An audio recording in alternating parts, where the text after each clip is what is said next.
السلام علیکم۔ آپ نے بھی یہ مشاہدہ کیا ہوگا کہ جیسے ہی فجر کی اذان ہوتی ہے تو اکثر اوقات کتے اذان کے ساتھ رونے جیسی آوازیں نکالتے ہیں اور آسمان کی جانب منہ کر کے روتے ہیں۔ بعض اوقات کتے فجر کے علاوہ باقی اذانوں کے ساتھ بھی ایسی ہی آوازیں نکالتے ہیں۔ اکثر لوگوں کے ذہن میں یہ سوال پیدا ہوتا ہے اور وہ یہ سوال پوچھتے بھی ہیں کہ کتے ایسا کیوں کرتے ہیں۔ آج کی ویڈیو اسی موضوع پر پیش خدمت ہے کہ کتے ایسا کیوں کرتے ہیں۔ اذان کی پکار ہم دن میں 5 وقت سنتے ہیں اور ہر نماز سے پہلے اذان کے ذریعے نماز کے لیے بلایا جاتا ہے۔ یہ اسلامی احکام میں سے ایک حکم ہے۔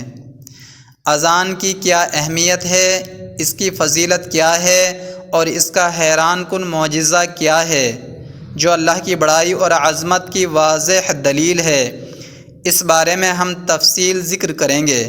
کتے اذان کے ساتھ کیوں روتے ہیں؟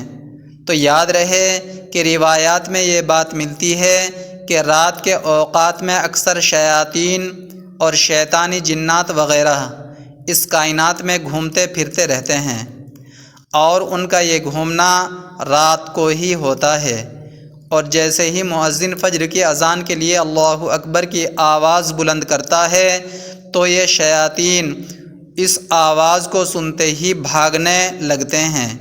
جب یہ بھاگ رہے ہوتے ہیں تو کتے ان کو دیکھتے ہیں اور ان کو دیکھ کر ایسی آوازیں نکالتے ہیں جیسا کہ رو رہے ہوں، اور شیاطین کے یوں بھاگنے کا ذکر ایک حدیث میں یوں آیا ہے کہ مؤذن جب اذان دیتا ہے تو اس کی آواز سن کر شیطان ریح خارج کر کے بھاگتا ہے۔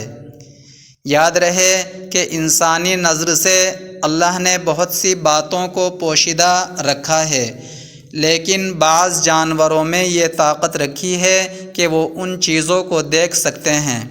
مثلاً عذاب قبر کی بات کی جائے تو اس کے بارے میں بھی روایت ہے کہ مردے کی چیخ و پکار کی آواز کو انسان کے علاوہ باقی مخلوقات بھی سنتی ہے، اور کتا بھی انہی جانوروں میں سے ہے جو کہ جنات کو اور شیاطین کو دیکھتا ہے، اسی لیے یہ ان کو دیکھ کر ایسی آوازیں نکالتا ہے۔ یہ تھا جواب اس سوال کا کہ کتا اذان کے وقت رونے کی آوازیں کیوں نکالتا ہے۔ دوستو، آپ ہمارے اسلامک مفتاحی چینل کو سبسکرائب کریں، ویڈیو کو لائک اور شیئر کریں۔